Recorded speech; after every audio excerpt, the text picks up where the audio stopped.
I got 6 minutes. I told him I timed it. It was 12 minutes, so I'm going to go really fast and cut half of it out. So my name is Jill Bossy, as Greg shared, and I'm a 30-year-plus supply chain management veteran. My most recent stint was at the American Red Cross, where I was the Chief Procurement Officer. So Thrive GPO kind of grew out of my experience there at the American Red Cross. And what we've done is created a group purchasing organization that is focused on nonprofits, that uses technology to enable the process, and we wrap it all into a community package that will allow nonprofits to combine their strength and their buying power in the market. So, question, how many of you give to your favorite nonprofits every year? Right? And how many of you know where all of that money goes? Well, good for you, at least there's one. Did you know how large the nonprofit market is in the U.S.? It's a $1.5 trillion market.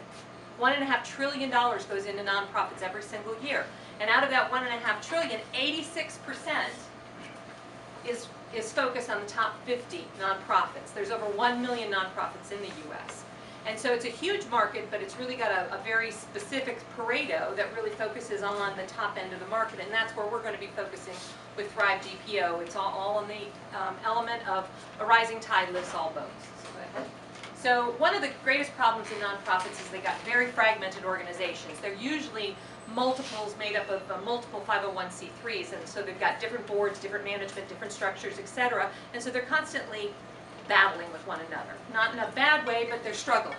They also lack leverage because they're not coming together. They're operating as individuals in all of the cities that they operate in, and they lack resources, right? They don't have the people, they don't have the tools, they don't have the time to maximize what their spend is, if we go back to that idea. But go ahead on to the next.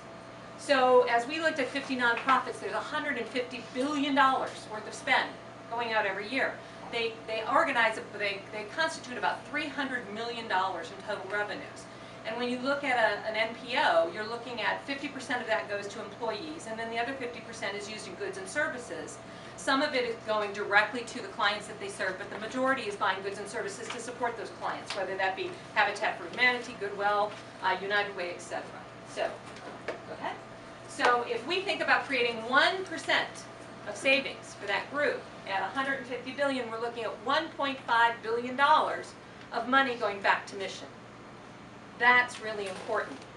The nonprofits struggle every day to raise money. If they can get $1.5 billion more that goes directly to the mission, think of how transformational that is. So we think we can do even better. We have a lot of experience knowing, and our solution is based upon the fact of having a group purchasing organization which leverages their spend in the top commonly used categories. We're not even talking about the things that are unique to the nonprofits, but rather everything from office supplies to technology to furnishings to MRO, etc., that they spend lots and lots of money on. And then we put it in an online marketplace in a P2P technology that will allow them to have an Amazon.com-like experience, where they don't have to think about what they're buying. The contracts are there, the pricing is there, they're simply going on and experiencing it, and then they have a support community that they can reach out to. One of the greatest problems in nonprofits is that they don't feel like for-profit companies, so they have a very hard time leveraging, if you will, that experience. Even though they try, it really isn't. So this gives them a community to come into. And what does that offer them? Well, number one, they get really competitive pricing on everything that they buy. Number two, they've got a technology tool that they don't have to worry about. They simply go on, they use it, they purchase, and they go on their way. And it allows them to get back to doing what they love to do, which is serving the mission. That's why they're there.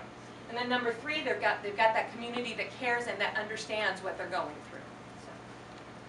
So as we looked at it, and we're going to pull all of this together, it'll be a cloud-based solution with a network of suppliers with pre-negotiated prices in the online marketplace, a targeted selection, so again, focusing on the commonly used goods, and then we will produce analytics and reporting so that they'll begin to understand where they're spending their money and how they're spending their money, so that they can be better stewards of the donor dollars that they receive. That's going to help them improve their cash flow. It's going to increase their return on donor dollars, right? That's return on investment, but that's really what it is all about, is being able to go back to their donors and say, not only are we doing better, but we've gone from a 75% efficiency ratio up to an 80% efficiency ratio, or up to a 90% efficiency ratio. That's what nonprofits want to do. They're going to strengthen their reputation by doing that, and that means more donor dollars are going to flow in because the donors are going to feel better about giving their money to that mission. Go ahead. So how do we make money? Well, this is a pretty common model that's used today in healthcare. It's 3% revenue comes directly from the suppliers, costs our members nothing. So for every dollar that's spent across the network, we get 3% of every single dollar from the suppliers directly. So there's no cost for the membership, they're able to join, but then we're going to add to that down the road as we start to look at the smaller suppliers. Remember, we're focused on the big 50. It's not going to cost them anything. We're going to create a membership with them. But then as the smaller suppliers, the smaller nonprofits want to come on board, we're looking at charging them some sort of a small membership fee. Think of it as a Sam's Club for nonprofits so that they can get the same pricing that the big guys are getting and get it in an easy way and be able to access it very easily online.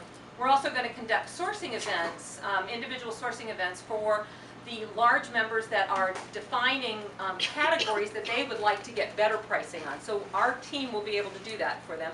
And then ultimately we'll offer some premium services that are around spot buys, etc., because this tool that we're putting in place will allow us to do that. They'll be able to put in their request, whether it be for a disaster relief that's happening at a specific time or whether it be for a specific item that they need to get many of, they'll be able to do that through our services. Okay, go ahead. So we have some unfair advantages. There are some competitors in our market, but very few. And what they don't offer is they don't offer the expertise that we have. They don't have the technology. They have a very weak network. They're not optimized for nonprofits, even though they're supposed to be serving them. And their customer experiences have been very bad. And I've had personal conversations with a number of them. We talked about the United Way. I've talked to the people at Volunteers of America. I can share some stories there. I've talked to the folks at, obviously, the American Red Cross. I have personal experience there. So I have a lot of insights into what we can do better. Okay? So spend less, save more, give back, get back. Okay? And so I'm going to open up to questions. I can't get through the rest of the presentation as it stands today with 6 minutes, but I think there's a lot that I can learn from you. I'd love to get your questions and give you some answers.